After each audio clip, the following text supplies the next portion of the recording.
शीर्षक समय के पार की दुनिया। अध्याय 1 समय की दरार।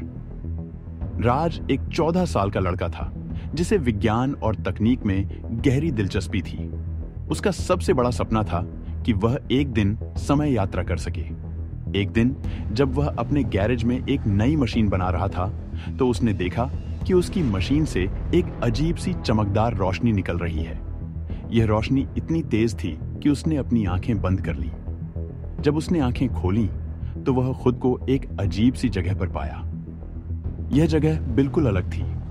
आसमान बैंगनी रंग का था और जमीन पर हरे रंग की घास की जगह चमकदार नीली रेत बिछी हुई थी।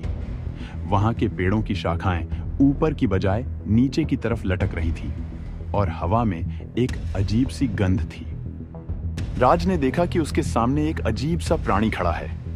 यह प्राणी आधा इंसान और आधा मशीन जैसा दिखता था। उसके शरीर पर धातु के प्लेट्स लगे हुए थे और उसकी आंखें चमकदार थीं। तुम कौन हो? राज ने पूछा। प्राणी ने जवाब दिया, मैं जायरो हूं। मैं इस दुनिया का रक्षक हूं। तुम यहां कैसे आए? राज ने अपनी मशीन के बारे में बताया।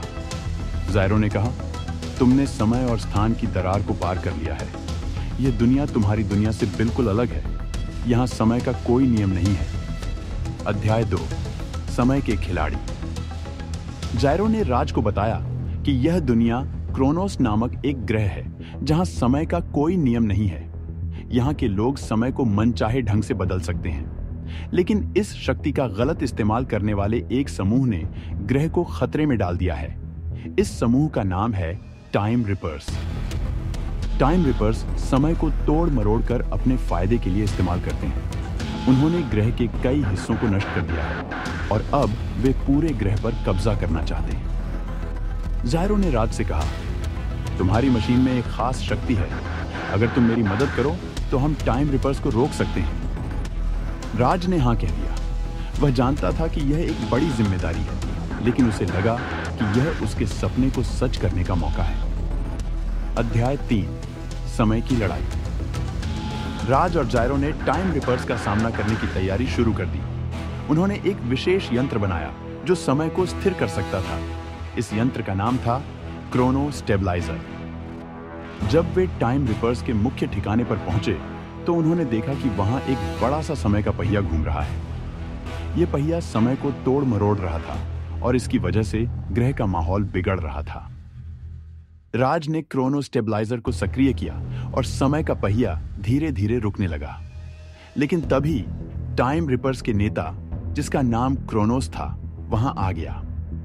क्रोनोस ने कहा, तुम समझते नहीं हो कि तुम क्या कर रहे हो। समय को नियंत्रित करना ही असली शक्ति है। राज ने जवाब दिया, शक्ति का गलत इस्तेमाल करना गलत है। हमें इस ग्रह को बचाना होगा। अध्याय 4 अंतिम संघर्ष। क्रोनोस ने अपनी शक्तियों का इस्तेमाल करके राज और जायरो पर हमला कर दिया। उसने समय को तेजी से आगे और पीछे करना शुरू कर दिया, जिससे राज और जायरो को बहुत मुश्किल हो रही थी। लेकिन राज ने अपनी बुद्धिमत्ता का इस्तेमाल किया। उसने क्रोनो स्टेबलाइजर को और मजबूत किया और समय को स्थिर कर दिया। क्रोनोस की शक्तियां कमजोर पड़ने लगी और अंत में वह हार गया। क्रोनोस ने कहा, तुमने जीत लिया, लेकिन यह खत्म नहीं हुआ है। समय कभी नहीं रुकता। राज ने जवाब दिया, हाँ, लेकिन हम इसे सही तरीके से इस्तेमाल कर सकते हैं। अध्याय 5 नई शुरुआत। क्रोनोस की हार के बाद ग्रह फिर से सुरक्षित हो गया।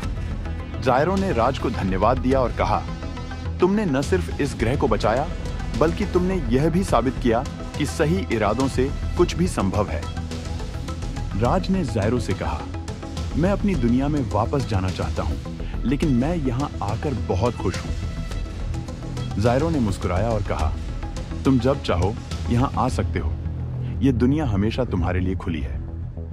राज ने अपनी मशीन को सक्रिय किया और वह अपनी दुनिया में वापस आ गया। लेकिन अब वह जानता था कि समय और स्थान की कोई सीमा नहीं है और उसके सपने सच हो सकते हैं। समाप्ति। राज ने सीखा कि शक्ति का सही इस्तेमाल करना जरूरी है और सही इरादों से किसी भी मुश्किल को हराया जा सकता है। उसकी यह यात्रा न सिर्फ रोमांचक थी, बल्कि उसे एक नई दृष्टि भी दे गई। यदि आपको यह कहानी पसंद आई हो तो इसे लाइक, शेयर और सब्सक्राइब जरूर करें।